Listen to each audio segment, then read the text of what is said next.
बिस्मिल्लाहिर्रहमानिर्रहीम। मैं नूर हुसैन आप लोगों के साथ एक नई वीडियो के साथ मुखातिब हूँ। आज के लेक्चर में बहुत ही इंटरेस्टिंग टॉपिक लेकर आया हूँ जिसको हम कहते हैं इफ़ स्टेटमेंट। जी हाँ, सी प्लस प्लस में इफ़ स्टेटमेंट्स का क्या काम है। इस इफ़ स्टेटमेंट्स एक कंडीशन होता है। कौन सा क्या कंडीशन होता है? फॉर एग्ज़ाम्पल, अगर एक ऐसा कंडीशन होता है, अगर ये कंडीशन जो है ये ट्रू है, ये सही हो, देन द स्टेटमेंट जो होता है, जो इफ स्टेटमेंट्स के बाद में जो हमने स्टेटमेंट टाइप किया हुआ है वो एग्जीक्यूट हो जाएगा। लेकिन अगर ये कंडीशन जो हमने दिया हुआ है अपने प्रोग्राम को, अगर ये जो है फॉल्स हो, देन फिर क्या होता है, द इफ स्टेटमेंट के बाद जो भी स्टेटमेंट होता है वो इग्नोर किया जाता है और इसके बाद कंट्रोल जो है वो एक दूसरे स्टेटमेंट की तरफ मूव कर रहा होता है, चला जाता है। फॉर एग्जांपल, अगर हम इनके सेंटेक्स के बारे में हम बात करें तो सेंटेक्स इस तरह है, फिर ब्रेसेस और इसके बाद जो है कंडीशन। कंडीशन क्या होता है? कंडीशन जो है ये स्पेसिफिक कंडीशन है और या फिर इसको रिलेशन एक्सप्रेशन भी कहते हैं। अब रिलेशन एक्सप्रेशन क्या है? रिलेशन एक्सप्रेशन के बारे में हम बात करते हैं। अगर ये कंडीशन ये जो है ये ट्रू हो जाए तो इसके बाद जो स्टेटमेंट है, फॉर एग्जांपल ये स्टेटमेंट 1 ये एग्जीक्यूट हो जाएगी। लेकिन अगर ये कंडीशन जो आप लोगों ने दिया हुआ है ये अगर फॉल्स है, ट्रू नहीं फॉल्स हो गया, देन ये कंडीशन स्टेटमेंट 1 जो है ये इग्नोर कर दिया जाएगा और कंट्रोल जो है ट्रांसफ़र हो जाएगा किसी और स्टेटमेंट की तरफ जिसको हम स्टेटमेंट 2 भी कह सकते हैं। अब हमने रिलेशन ऑपरेटर्स की बात की तो रिलेशन ऑपरेटर्स क्या होता है? जी हाँ, रिलेशन ऑपरेटर्स यूज़ होते हैं इफ़ स्टेटमेंट्स में यूज़ होते हैं। जैसा कि फॉर एग्जांपल ये जो है जिसको हम ग्रेटर देन के लिए, ये ग्रेटर देन का सिंबल हम ग्रेटर देन के लिए इस्तेमाल करते हैं। इसी तरह ग्रेटर देन इक्वल टू हम ग्रेटर देन और इक्वल टू के लिए इस्तेमाल करते हैं। इसी तरह जो लेस देन का सिंबल है, मैथमेटिक्स का लेस देन का जो सिंबल है ये यूज़ करते हैं लेस देन के लिए। इसी तरह फिर लेस देन इक्वल टू फिर हम लेस देन और इक्वल टू के लिए यूज़ करते हैं। एंड डबल इक्वल का जो सिंबल है इसको हम इक्वल टू के लिए इस्तेमाल करते हैं और ये जो है इसको हम नॉट इक्वल टू के लिए इस्तेमाल करते हैं। जी हाँ दोस्तों, ये कुछ रिलेशन ऑपरेटर्स थे जो हमें इफ स्टेटमेंट्स में इस्तेमाल करना होता है। तो फिर आए चलो हम अपने प्रोग्राम की तरफ आते हैं और Turbo C plus plus software को ओपन करके देखते हैं और इस पर एक दो प्रोग्राम करते हैं और देखते हैं कि किस तरह इफ स्टेटमेंट का यूज़ किस तरह होता है। यहाँ पर गाइस मैं एक छोटा सा प्रोग्राम लिखता हूँ। ये प्रीवियस का जो प्रोग्राम है जो हमने टाइप किया हुआ था इसको मैं क्लियर करता हूँ और यहाँ पर मैं एक नया प्रोग्राम लिखता हूँ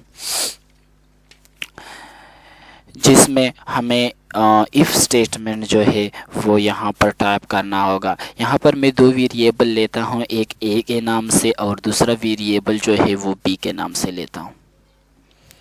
बी के नाम से मैंने लिया। ए को मैंने एक वैल्यू असाइन की जिसको फॉर एग्जांपल 100 वैल्यू मैंने असाइन की और बी को जो वैल्यू है इसको मैंने फॉर एग्जांपल 50 वैल्यू असाइन की। अब मैं इफ़ स्टेटमेंट लगाता हूँ, कहता हूँ अगर ए की जो वैल्यू है ये लेस देन है, क्या है? लेस देन है बी से। अगर ए की जो वैल्यू है वो लेस देन है बी से, फिर क्या हो जाए? फिर सी आउट आ जाए कि इस for example A is a greater than B. End of line के बारे में हमने ऑलरेडी बात कर चुके हैं और इसके बाद जो है फिर सी आउट आ जाए ओके।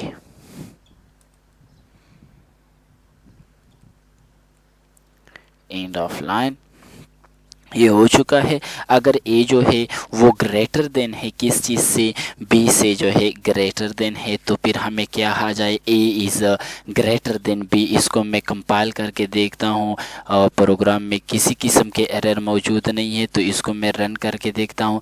तो अब ये जो है चूँकि ए की वैल्यू 100 थी और बी की वैल्यू ऑलरेडी हमें पता चल गया है कि बी की वैल्यू जो है वो 50 है, जो कि ऑलरेडी लेस देन है बी से। तो इसको टर्बो C++ में किस तरह टाइप करते हैं, इसके हमने जो है तरीका सीख लिया है और यहाँ पर डिस्प्ले हो चुका है, is A is greater than B. Okay, अब जो है यहाँ पर मैं ऐसा करता हूँ, मैं सी इन ऑपरेटर भी यूज़ करता हूँ और इसके बाद जो है फिर मैं देखता हूँ यहाँ पर मैं एक वेरिएबल यूज़ करता हूँ, फॉर एग्जांपल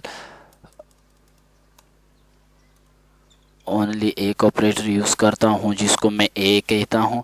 अब मैं C out for example enter the value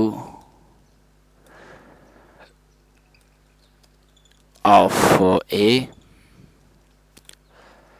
execute होने से पहले मुझे ये स्टेटमेंट्स डिस्प्ले हो जाए कि ए की वैल्यू जो है वो ये जो है लाइन डिस्प्ले हो जाए। इसके बाद जो है मैं इस सी इन करूँगा, ए की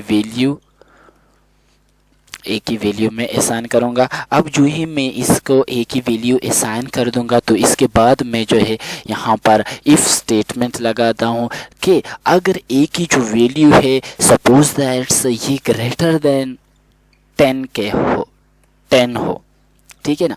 अगर ये ग्रेटर देन 10 हो तो फिर जो है ये आ जाए ग्रेटर देन 10 एंड ओके, फिर ये आउटपुट जो है डिस्प्ले हो जाए।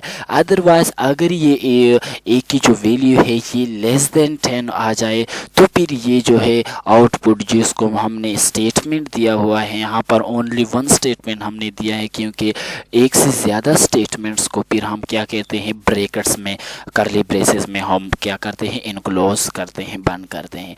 अब यहाँ पर मैं चेक करता हूँ कि कंपाइल करके देखता हूँ किसी किस्म के एरर मौजूद नहीं है, तो मैं जो ही इसको रन करता हूँ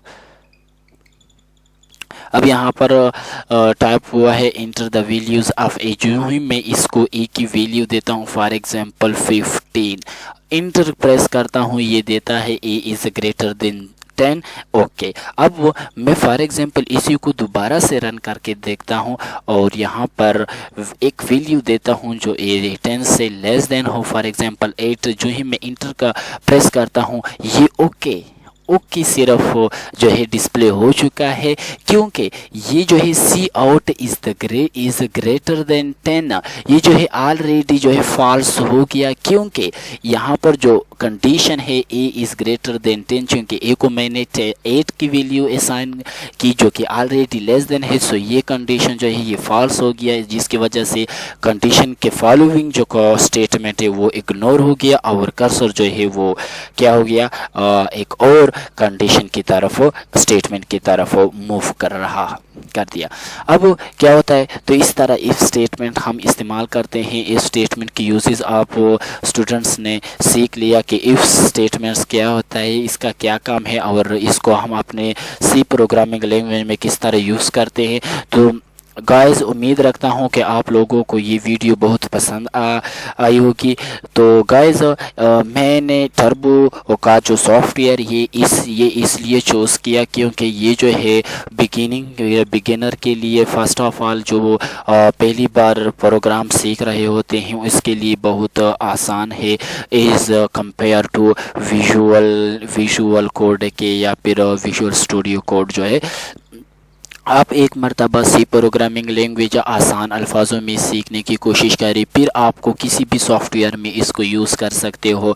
तो इसलिए टर्बो C++ जो है अदर सॉफ्टवेयर से काफ़ी जो है ईजीबल है और इससे उम्मीद करता हूँ आप लोग आसानी के साथ टर्बो C++ या सी प्रोग्रामिंग लैंग्वेज सीख सकते हैं। तो उम्मीद करता हूँ आप लोगों को ये पसंद आई होगी। अगर पसंद आए तो लाइक कीजिए, शेयर कीजिए और अगर इस प्रोग्राम के मुतालिक कोई भी आपको डाउट हो या फिर किसी किस्म की आपको मुश्किलात का सामना हो तो आप कमेंट्स में लाजमी कह दीजिए। तब लाजमी कमेंट्स कीजिए। तब तक के लिए इजाज़त चाहता हूँ। अल्लाह हाफिज़।